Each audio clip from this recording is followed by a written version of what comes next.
안녕하세요. 네, 만나 뵙게 되어서 반갑습니다. 이 회자정리라는 말이 있죠. 또 사람은 만나면 헤어질 걸 약속하고 헤어지는 것은 또다시 만날 것을 약속합니다. 저도 이제 얼마 전에 30회 시험 보시는 분들과 헤어졌는데 이제 여러분들과 또다시 31회 공인중개사 시험을 대비하기 위해서 만나 뵙게 되어서 정말 반갑습니다. 먼저 이 첫 시간이기 때문에 오늘은 진도를 나가기 전에 먼저 간략하게 공인중개사 제도에 대해서 말씀드리고 진도를 나가도록 하겠습니다.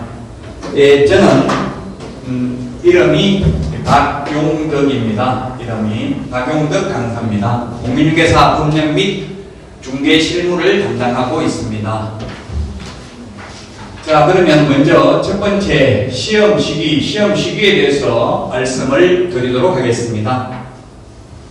시험 시기는 이제 여러분들이 대비하는 것은 2020년 10월 24일 날 시험을 봅니다. 시험 날짜가 이미 정해져 있습니다. 옛날에는 1회 시험은 1985년 9월 22일 날 시험을 실시했고요. 저는 10회 시험에, 저도 시험을 8회 때 처음 시험을 봤었습니다. 1995년도에 보고 떨어지고, 그 다음에 9회 때 97년도에 보고 또 떨어지고, 99년도 3번 만에, 6년 만에 저도 자격증을 땄습니다. 사실 부끄럽지만. 근데 저도 그때는 회사 다니면서 공부할 시간 거의 없었지만, 그래도 어쨌든 6년 만에 자격증을 땄어요. 그때는 한번 시험을 보고 나면 2년을 기다려야만 했습니다. 지금은 해마다 보기 때문에 훨씬 그때보다는 더 유리하다고 보여집니다. 어쨌든 왜 이렇게 시험 날짜가 정해져 있느냐 하면 1회 때는 9월 달에 시험을 봤고요. 저는 4월 달에 10회 시험은 4월 달에 시험을 실시했습니다. 그래서 4월 달에 보다가 9월 달에 시험을 보다가 10월 달에 보다가 이렇게 자꾸 바뀌니까 수험생 입장에서는 예측된 삶을 살 수가 없었죠. 네, 그래서 지금은 10월 넷째 주 토요일로 딱 한 번 정해져 있습니다. 시험 2번 본 적은 15회 때 딱 한 번 있습니다. 어렵게 출제가 단 한 번. 그래서 지금 31회 시험을 대비하는데 시험은 이미 31번 시험을 실시했습니다. 15회 때는 2번 봤습니다. 시험 15회 때 어렵게 출제돼가지고 시험을 이때까지 본 것 중에 가장 어려웠던 게 8회 시험, 1995년도 8회 시험하고 15회 시험 2번이 어려웠습니다. 옛날 8회 시험일 때는 어려워도 시험 문제지 공개가 안 됐습니다. 옛날 그때는 문민정부가 아니었기 때문에 정보 공개가 안 됐기 때문에 문제 이신청 자체도 없었습니다. 근데 지금은 문제지를 가지고 나올 수 있어요. 그래서 이신청을 하기 때문에 이제 15회 때는 어려웠다는 거 이신청이 돼가지고 다시 추가 시험을 실시했었습니다. 15회 때 딱 한 번만 이때까지. 자, 그래서 이제 시험 날짜는 정해져 있기 때문에 여러분들이 여기 맞춰가지고 페이스 관리를 해야 됩니다. 이 공부하는 것은 밑 빠진 독에 물 붓기라고 저는 대학 다닐 때 은사님한테 배웠습니다. 여러분들이 학교 다닐 때 학교 졸업하신 지가 다 오래되셨죠. 이게 구멍이 하나 있습니다. 물을 아무리 부어도 시험 볼 때까지 안 갑니다. 다 빠져버리고 배우고 나면 돌아서면 잊어먹고 이렇게 돼요. 그래서 지금은 여러분들이 너무 무리하면 안 되고 한 방울씩 물기만 안 마르도록 한 방울씩 떨어뜨리다가 그냥 수업만 듣다가 이번 달은 그냥 수업만 들으세요. 부담 가지 마시고. 그러다가 이제 9월달, 10월달 돼가지고 막판 한 2달 정도 그냥 물을 쏟아부어서 완전히 쏟아부으면 아무리 구멍이 나 있어도 넘쳐나야 학교 갈 수 있거든요. 지금은 힘 빼면 안 돼요. 너무 무리하면. 지금 오버페이스 하면 오히려 지쳐서 빨리 쓰러질 수가 있어요. 그래서 지금 여러분들이 다짐해야 될 것은 시험 볼 때까지 결석만 안 하고 수업만 끝까지 듣는다. 요것만 약속하시면 돼요. 그러면 다 합격합니다. 자, 그래서 시험 시기에 대해서 말씀드렸고요. 그 다음에 시험은 이제 해마다 10월 넷째 주 토요일이다. 처음에는 일요일날 시험 봤어요. 저는 일요일날 시험 봤어요. 근데 최근에 이제 이 토요일로 바뀐 것도 몇 년 안 됐어요. 왜냐면 감독관들이 전부 선생님들이나 공무원들이에요. 그분들 10만원 넘게 받아요. 하루 일당을. 그럼에도 불구하고 돈 안 받고 감독 안 하겠다 이렇게 나오는 거예요.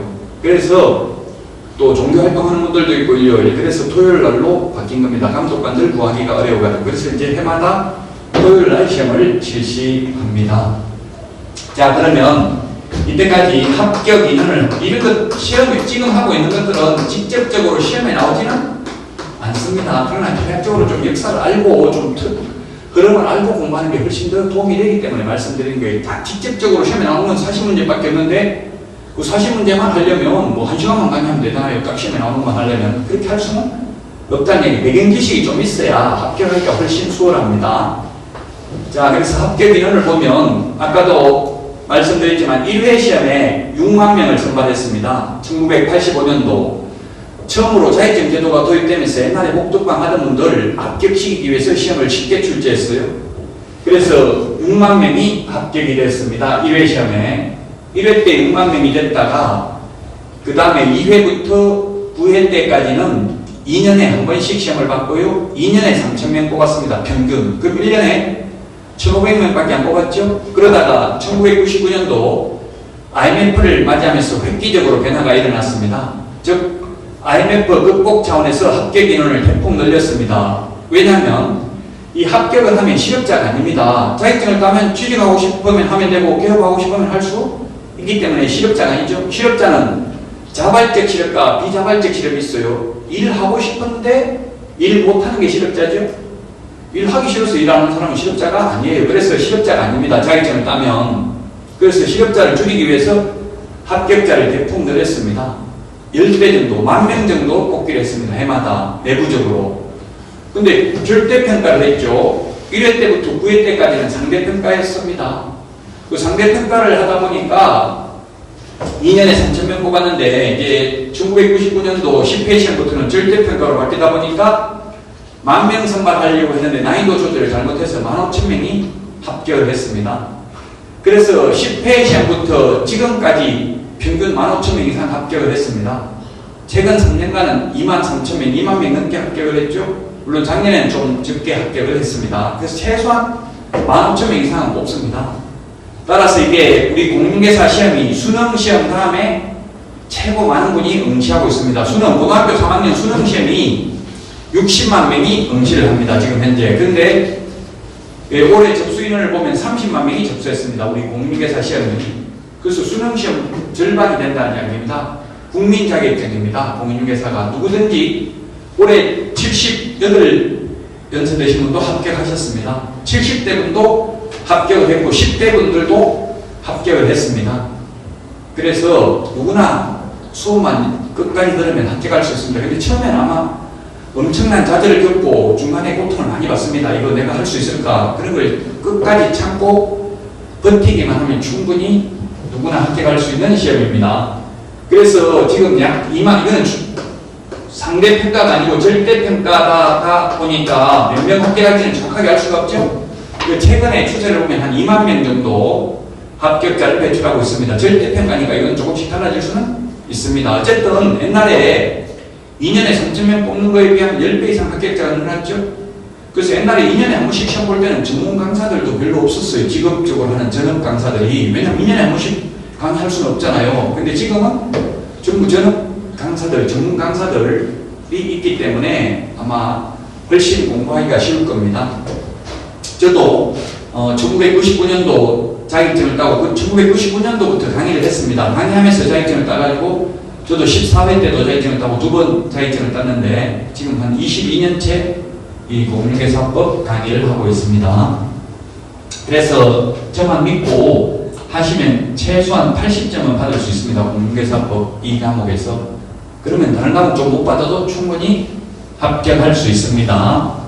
자, 그 다음에 세 번째 응시자격입니다. 응시자격. 응시자격, 시험 볼 수 있는 자격인데 옛날에 제가 시험 볼 때만 해도 만 20세 이상인 대한민국 국민에 하나여 응시할 수 있었습니다. 근데 지금 뭐 사법고시는 없어졌지만 사법고시랑 모든 시험이 지금 나이 제한이 없어졌거든요. 그래서 우리 공인중개사 시험도 나이 제한이 없었습니다. 옛날에 나이 제한이 있을 때 어떤 문제가 있었냐면 시험 날짜에 따라서 만 나이잖아, 만 나이. 맨날 시험 언제 보는지 계속 문의가 오는 거예요. 왜? 만 나이에 따라서 시험 볼 수도 있고 못 볼 수도 있으니까. 근데 지금은 나이 제한, 국적 제한, 학력 제한 아무런 제한이 없습니다. 저한테 물어보러 오는 분들 많이 계십니다. 교도소서 출소한 지 3개월밖에 안 됐는데 시험 볼 수 있냐? 신용불량자인데 시험 볼 수 있냐? 오지 마세요. 그런 거는 인터넷으로 물어보세요. 얼굴 대면 얼굴 보고 하면 자꾸 쓰니까니 생기니까 시험 다 볼 수 있습니다. 딱 못 보는 거 2가지밖에 없습니다. 시험 못 보는 거 2가지가 뭐냐면은 시험에 부정행위하고 무효 처분이 있은 날로부터 5년간 시험 못 봅니다. 제가 이거 국토교통부에 건의 많이 했습니다. 수능시험은 1년간 시험 못 보죠. 수능시험 부정행위하면. 그래서 이게 항상 민원을 넣을 때는 다른 거하고 비교를 해야 돼. 다른 거는 이렇게 1년밖에 시험 못 보는데 1년만 시험 못 보는데 왜 공인계산 5년 동안 시험을 못 보게 하느냐. 형평성에 어긋난다. 우리도 1년으로 바꿔달라. 이렇게 질의를 했더니만 국토교통부 장관, 바로 옆에 국토교통부 있죠? 국토교통부 장관께서 10년치 마십시오. 공인회사 부정행위에서 적발된 사람은 거의 없는 것으로 사유됩니다. 이렇게 말씀을 하고 있어요. 저도 부정행위 해봤어요. 시험 보면서. 어떻게 나오는지 보려고 고개 돌려봤거든요. 고개 돌리면 부정행위로 간주하겠다더라고요. 그걸 돌려가지고 택시하는 거 봤어요. 그러니까 와가지고 부정행위 시험지 빼앗아갈까요? 하더라고요. 그래서 제가 왜 빼앗아가세요? 이랬더니만 어르신 왜 그러십니까? 나오셨으니까 시험은 보고 가세요. 이렇게 하더라고요. 그렇게 수능처럼 엄격하게 단속하지는 않습니다. 그리고 또 막상 부정행위 하려고 해도 옆에 사람 볼 수가 없어요. 왜 옆에 사람이 공부 잘하는지 못하는지를 알 수가 없기 때문에 못 보는 거예요. 볼 수는 있어요. 보통 대각선으로 같을 수도 있고 시험지 유형이 2가지가 나와요. A형, B형 2가지가 있는데 감독관이 2명이 들어와요. 그래서 여러분들 시험에 보러 가면 그러면 시험지를 먼저 A형 나눠주고 그 다음에 B형을 나눠주거든요. 그 A형을 대각선으로 나눠주는지 아니면 앞뒤로 나눠주는지를 보면 알 수 있겠죠. 같은 유형인지. 같은 유형이어야만 되고요. 다른 유형이 A형, B형이 다르면 문제가 40문제가 출제돼요. 40문제. 한 문제당 2.5점인데 40문제가 출제되는데 제가 A형하고 B형하고 체크를 해보니까 10문제가 틀리더라고요. 10문제가. 그럼 A형 100점 맞는 사람을 그대로 따라 베끼면 75점은 받을 수 있다는 이야기죠. 그러니까 완전 다 바꾸는 게 아니에요. 몇 개만 바꿔요. 1번 뭐 이렇게 중간에 10문제 정도만 A형, B형, 유형이 달라요. 그 정 모르면 옆에 B형 문제 보고 컨닝할 수도 있어요. 찍을 때도, 문제를 찍을 때도 원칙적으로 보면 이번 시험도 분석을 해보니까 원칙적으로는 1, 2, 3, 4, 5지선다형이에요. 우리 시험이 5지선다형 5개가 나오는데 원칙적으로 1번 8개, 2번 8개 답이 이렇게 돼요. 각각 8개는 5, 8, 40, 40문제잖아요. 그래서 내가 시험지 본걸 보니까 1번이 전부 다 지금 1번이 10문제 돼 있어요. 10문제 돼 있는데 부동산 학계론 계산하는 문제가 6문제 나왔는데 계산을 못해 전혀. 그 찍으려고 그러는데 또 1번 찍으면 되겠어 안 되겠어? 이거는 바람직하지 않죠. 내가 이미 10개나 1번 마킹이 돼 있으면 마킹이 가장 적게 된 걸 전부 하나 찍는 게 더 나아요. 왜냐하면 문제는 각각 1번, 2번, 3번, 4번, 5번이 각각 8문제씩 출제되는 게 원칙이다. 절대적이진 않지만 하나가 9문제 나오고 7문제 나오고 이렇게 될 수 있지만 완전 차이는 많이 안 나요. 분석을 해보니까. 그래서 골고루 출제된다. 실제 시험에서는. 그 출제위원들한테 그렇게 요구를 합니다. 각각 1번부터 5번이 각각 8문제씩 되도록 문제를 구성해달라고 요청을 합니다. 뭐 저도 제 친한 교수님들이 출제위원으로 많이 들어가서 이야기를 많이 들었습니다. 저는 출제위원 들어갈 자격은 돼요. 자격은 되는데 출제 들어갈 수가 없어요. 왜냐하면 사설학원에서 이게 강의를 하는 사람은 완전히 배제되어 있어요. 지금 한국산업인력공단 홈페이지에 들어가면 이게 시험 출제위원 인력 풀을 모집한다고 되어 있어요. 그 요건은 저도 그 자격은 되는데 제가 강의를 하기 때문에 학원에서 강의를 하기 때문에 저는 절대 출제인으로 들어갈 수는 없습니다. 그 출제인이 있고 그 다음에 뭐가 있느냐면은 작년에 학계 강문들이 들어가가지고 시뮬레이션을 합니다. 난이도 조절을 하는데 50명이 들어갑니다. 그 들어가면 일주일 합숙합니다. 여러분들도 만약 올해 학계 가면 이제 내년에 다시 연락이 올 수 있어요. 산업인력공단에서 오면은 130만 원 받고 일주일 동안 합숙해가지고 문제 잘못된 거 이런 거 난이도 조절, 그 다음에 오타 이런 거 발견해가지고 이 신청해가지고 받아들여지면 또 부상금 줘요, 추가로. 그래서 더 돈 더 받아 나올 수도 있어요. 그거 가지고 난이도 조절한다고 작년에 합격하신 분들 가지고. 자, 어쨌든 부정행위 하면은 확약서 씁니다. 본인은 부정행위 했음을 시인합니다. 이렇게 해가지고 확약서 쓰면 5년간 시험 못 봐요. 그래서 연세 드신 분들은 젊은 감독관들이 확약서 쓰라면 너는 애비 의미도 없냐 이렇게 말해야 돼요. 감정적으로 말해야 되지 감성적으로 이성적으로 말하면 안 돼요. 우리나라에서는 약간 감성적으로 해야 되죠. 그러면 뭐 확약서 쓰라 소리 아니에요. 그냥 그거 시험만 모의하고 나가버리면 됩니다. 그냥. 그래서 5년 동안 자격증이 된 사람은 우리나라에 거의 한 명도 없는 것으로 알고 있어요. 정확한 그 국토부에 몇 명입니까 물으니까 그러한 통계를 가지고 있지 아니합니다. 이렇게 답변하더라고요. 그럼 없다는 얘기죠. 거의. 자, 그 다음에 두 번째는 자격 취소되고 3년 미경과자입니다. 자격 취소되고 3년 미경과자. 우리나라에 지금 현재 공인중개사가 42만 5천 명입니다. 지금 합격.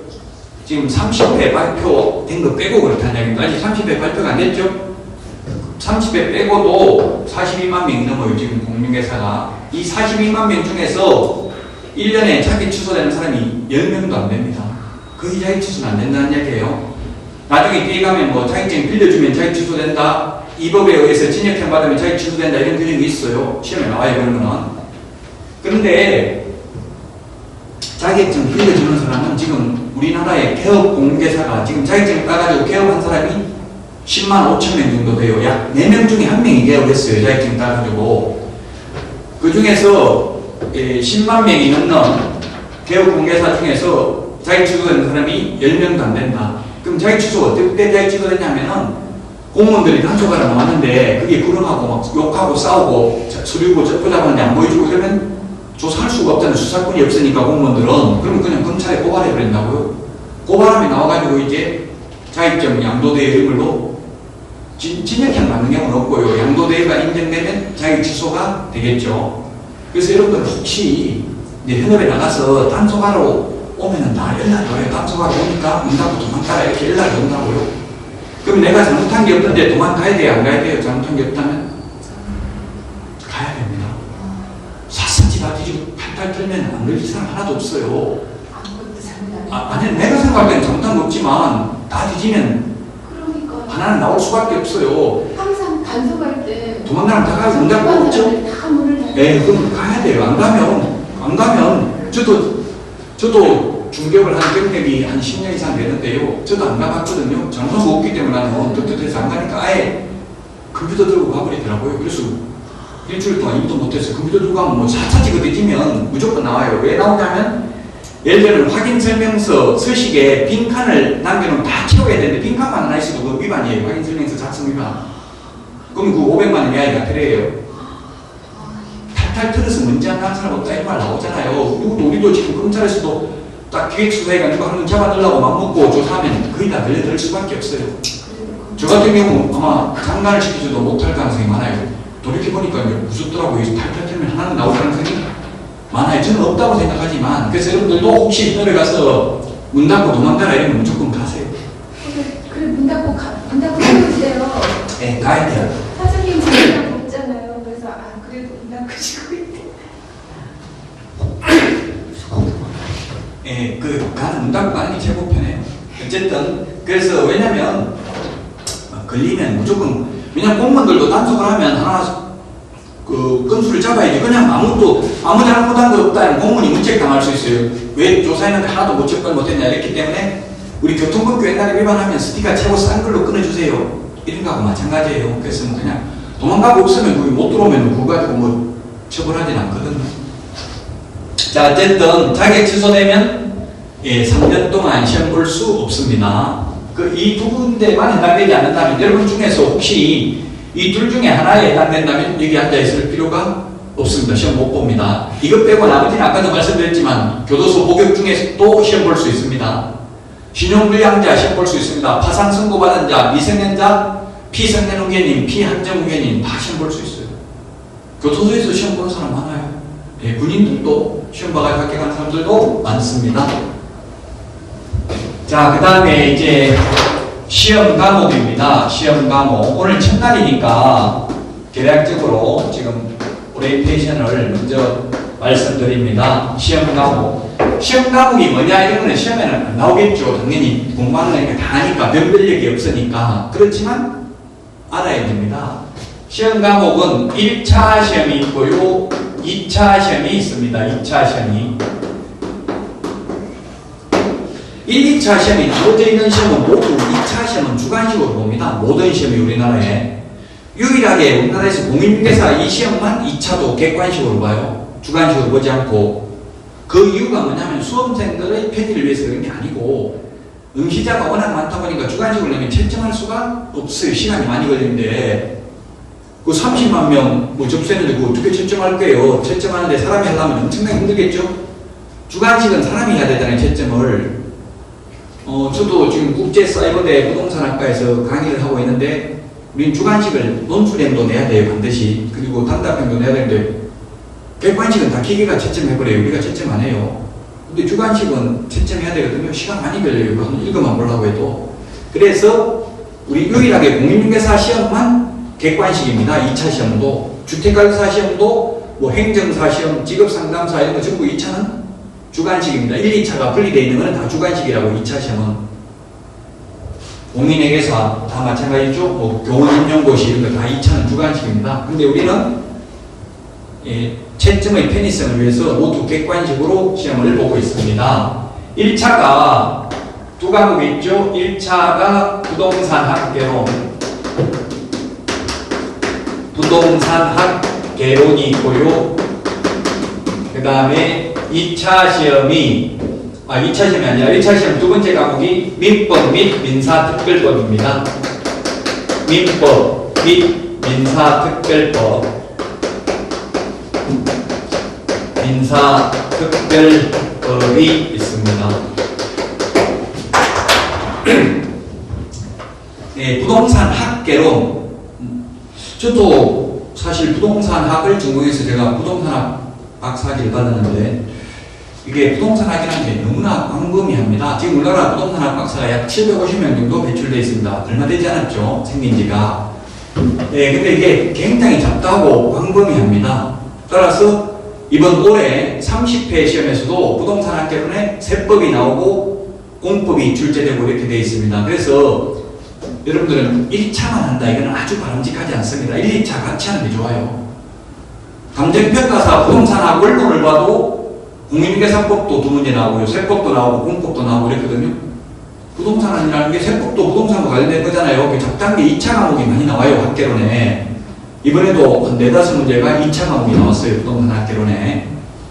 그래서 부동산학개론 이것만 부동산학 학문입니다. 요거 하나만. 나머지는 다 법입니다. 법 과목입니다. 전 과목이. 요거 하나만 과목의 특성이 다릅니다. 그래서 공인중개사 시험 과목을 전 과목을 다 공부 잘하는 분들은 드물어요. 부동산 학개론 이런 거는 수학이라든지 통계학이라든지 뭐 이런 거 자연과학을 공부하시는 분들은 비교적 쉬운 편이에요. 부동산 학개론이. 왜냐하면 계산하는 문제가 몇 문제 나오고 하니까. 계산하는 거 수학 모르는 분들은 포기해야 됩니다. 1년 동안 공부해가지고 수학적 기초해가지고 하기 힘듭니다. 그리고 제 후배 중에 수학 선생님, 고려대 수학과 나와서 수학 선생님인데 부동산 학개론 때문에 떨어졌어요. 공인중개사 시험. 다른 거 다 잘하고. 계산하는 문제 풀 때 계산기 갖고 들어가요. 계산기가 들어갈 수 있어요. 계산기가 들어가지고 계산하는 문제 100점 받고 떨어졌어요. 왜? 계산하는 게 재밌어가지고 또 풀고 또 풀고 몇 번 하다 보니까 시간 가는 모르고 있다가 시간 안배를 못해가지고 떨어졌어요. 그래서 거의 계산 잘하는 사람도 이거는 거의 찍는 경우가 많아요. 계산하는 문제 시간이 없어서. 그래서 100점 받을 필요 없는 시험이라고 60점만 받으면 합격이에요. 100점 받아도 하면 떨어져요. 모르는 건 그냥 넘어가버려야 된다고 빨리빨리. 계속 모르는 거 2번, 3번, 10번 읽어본다고 답이 보이냐고요. 모르는 거는. 모르는 거는 빨리 넘어가버려도 60점은 받을 수 있거든요. 충분히. 계산하는 거 전혀 안 해도. 걱정할 필요 없습니다. 이게 잡다한 학문입니다. 잡하기. 이것저것 다 나와요. 조금씩 학개론이기 때문에 부동산학 원론도 마찬가지고요. 1, 2차 같이 하는 분이 훨씬 유리합니다. 공법도 해마다 공법 출제됩니다. 세법도 나오고 공인중개사법도 나올 수 있습니다. 계산하는 문제 나오고요. 계산하는 문제 아마 한 6문제, 7문제 정도 나올 수 있는데 그 포기해도 전혀 상관이 없다. 이제 가장 어떻게 보면 법 중에서 가장 관건이 되는 게 민법 및 민사특별법입니다. 그래서 여러분들이 지금 앞으로 한 6개월 정도는 이 민법에 집중을 하셔야 됩니다. 민법에. 이게 모든 법의 기본입니다. 어렵습니다. 민법이. 처음에는 쉬워요. 우리 일상생활과 관련된 걸 이야기하니까. 근데 가면 갈수록 어려워요. 과목의 특성이. 그래서 민법 이제 이게 여러분들 대비할 때는 민법이 좀 어렵게 나올 수 있어요. 왜냐면 30회 시험이 민법이 대체로 쉽고 학교는 좀 어려웠어요. 그러면 여러분들 대비할 때는 반대로 나와요. 항상 수능도 수학이 오래 어려웠으면 내년에 수학이 쉬워요. 반대로 나와요. 항상. 그래서 민법이 좀 어렵게 나올 수 있고요. 여기는 시간이 많이 걸려요. 민법은 약간 생각을 하면서 암기를 해야 됩니다. 우리 시험 과목이 이해를 하라고는 하지만 사실상은 옛날에 사법고시가 있을 때도 암기 과목이라고 알려져 있었어요. 사법고시 자체가. 그래서 어떻게 보면 암기 과목입니다. 우리 시험 과목도. 그런데 민법은 단순히 암기가 아니라 어느 정도 생각을 하면서 논리적으로 생각을 하면서 물론 궁극적으로는 어느 정도 암기는 해야 됩니다. 근데 지금 암기한다고 시험 볼 때까지 안 한다고 했죠? 그냥 마음 편하게 그냥 원리를 듣고만 있으면 됩니다. 시간이 많이 걸리니까. 그래서 예설 복습을 한다면 민법 위주로 하시라고요. 앞으로 6개월간은. 그럼 제가 맡은 이 공인계산법은 계속 수업만 들으면 나중에는 민법보다 훨씬 점수 잘 나와요. 따로 예설 복습 안 해도. 그래서 민법 및 인사특별법 이 과목이 중요하고 모든 법의 기본이 되는 법입니다. 이 특별법, 일반법이라는 말이 나오는데 특별법은 특별한 사람, 일반법, 특별법을 구분하는 시기는 서로 충돌했을 때는 특별법 우선의 원칙에 따라서 특별법을 먼저 적용하려고 이렇게 되어 있는 겁니다. 그래서 예를 들어서 민법에 보면 임대차가 민법, 계약법에 보면 임대차를 규정하고 있습니다. 민법에서. 그럼에도 불구하고 민사특별법에 주택임대차보호법이라는 특별법이 있습니다. 주택임대차보호법. 주택임대차보호법이라는 게 있습니다. 민사특별법에 5개가 있는데 주택임대차보호법, 상가건물임대차보호법, 집합건물 소유 및 관리에 관한 법률, 부동산 실권리자 명의 등기에 관한 법률 이런 특별법이 있는데 이런 서로 충돌했을 때는 주택의 경우 주택임대차보호법을 먼저 적용한다고요. 민법 임대차는 계약 자유의 원칙에 의해서 계약기간 제한이 없습니다. 민법에서는. 근데 주택임대차보호법에서는 최단기 존속기간 2년은 보장해야 된다 이런 말이 있어요. 그럼 주택인 경우 주택임대차보호법을 먼저 적용한다는 이야기입니다. 그래서 이 민사특별법에서 6문제가 나오고요. 민법에는 보면 총칙이라는 게 있어요. 총칙. 총체적인 규칙이다 이 뜻인데 총칙이 어렵습니다. 모든 과목은 처음 수업, 오늘 공인계산법도 처음 나가는 게 어려워요. 처음이. 첫 시간이 참 어렵다고요. 그럼 첫 시간 어려우면 그냥 첫 시간 그냥 넘어가야 돼요. 아무 생각 없이. 그 깊이 자꾸 하고 있으면 답이 안 나와요. 왜냐하면 총칙도 총체적인 규칙이기 때문에 원래 다른 거 다 배우고 이걸 배워야 돼요. 원칙은. 근데 대체로 책에 보면 총칙이 가장 먼저 나와 있어요. 총체적인 규칙이라는 뜻이에요. 민법 총칙이 10문제 정도 출제가 되고요. 그 다음에 또 뭐가 있느냐면 물권법이라는 게 있어요. 물권법. 아마 처음 오셔서 전혀 공부를 안 했다면 이런 용어 자체만 해도 어렵죠. 그래서 계속 익숙하도록 반복 연습을 해야 됩니다. 물권법이 있고 그 다음에 물권법과 대비되는 게 뭐냐면 채권법이 있어요. 채권법이 있는데 채권법을 보통 계약법이라고 합니다. 계약법. 물권과 채권은 달라요. 물권과 채권. 물건을 지배할 수 있는 권리고요. 이 채권은 사람에 대한 그 약속, 계약입니다. 계약. 예를 들면 돈을 빌려주고 돈 주기로 했는데 돈 안 주면 어떻게 해요? 그 사람 뭐 바로 교도소 넣을 수는 없고 소송해가지고 승소 판결문 받아가지고 그 집 부동산이나 뭐 재산이 있으면 강제집행할 수밖에 없죠. 재산 없으면 못 받습니다. 채권은. 근데 물권이라는 것은 예를 들면 전세권 설정을 했거나 또는 은행에 융자받으려면 근저당 설정 등기를 했다면 그 물건을 집을 팔아먹어도 계속 따라다니는 거예요. 그러니까 훨씬 돈 받기가 쉽겠죠. 근저당 설정을 하고 빌려주는 게 그냥 차용증만 받고 빌려주는 것보다 돈 받기가 훨씬 쉽습니다. 이게 굉장히 내용이 재밌어요. 여러분들이 물론 시험에 꼭 합격을 해야 되겠지만 시험에 설령 불합격하더라도 수강료 10배 이상의 여러분들이 살아가는 데 있어서 이익을 얻는 거예요. 이게 사기만 안 당해도 이 법을 알면 민법을 알면 사기만 안 당해도 수강료 10배 이상은 건지는 거라고요. 그러니까 마음 편하게 공부하시라고요. 하다 보면 자동으로 합격되는 거예요. 처음부터 너무 시험에다가 압박하는 거 아니면 재미가 없어요. 인생이. 자, 그래서 물권법에서 14문제 정도 출제되고요. 계약법, 채권법에서 10문제 정도 출제되고 민사특별법에서 6문제 해서 40문제가 출제가 됩니다. 물권법이 가장 많이 출제되죠. 물권법 그냥 이름만 들어보세요. 몰라도 되니까. 뭐가 있냐면 물권법에는, 물권에는 8가지 물권이 있는데 점유권, 소유권, 지상권, 지역권, 전세권, 그 다음에 저당권, 질권, 유치권 이런 게 있어요. 무슨 말인지 몰라도 일단 말만 들어보시면 돼요. 그래서 그 민법은 공부하다가 모르는 게 있으면 자꾸 인터넷으로 휴대폰으로 다 검색할 수 있잖아요. 검색을 해서 한번 읽어보면 거기 나와 있는 게 사람들이 글을 올린 것도 있고요. 이렇게 있기 때문에 도움이 많이 돼요. 제가 옛날에 공부할 때는 부동산 법전이라고 해서 법전을 사가지고 다니면서 찾아봤었어요. 일일이. 그 공부하는 요령이 저는 시간이 오래 걸리더라도 여러분들이 가급적이면 법조문을 찾아보는 게 바람직해요. 지금은 그런 거 법전 아예 팔지도 않아요. 왜? 인터넷으로 다 검색이 가능하니까 여러분들이 휴대폰으로 하려면 휴대폰 플레이스토어나 앱스토어에 가서 이렇게 법제처라고 한번 치보세요. 법제처라고 치면 법제처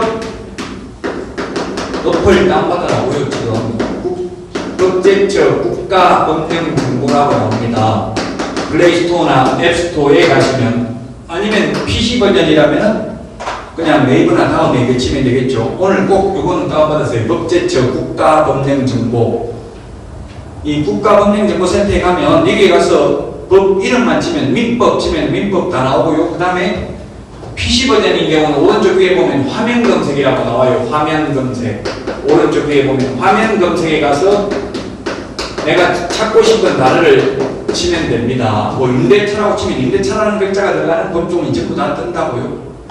만약 휴대폰이라면, 휴대폰 어플이라면 휴대폰 왼쪽 맨 밑에 보면 이렇게 돋보기 표시되어 있는 게 있어요. 돋보기 표시되어 있는데 여기에다가 임대차 치면 임대차라는 법조문이 들어가 있는 게 다 뜬다고, 색깔이 노랗게 해가지고.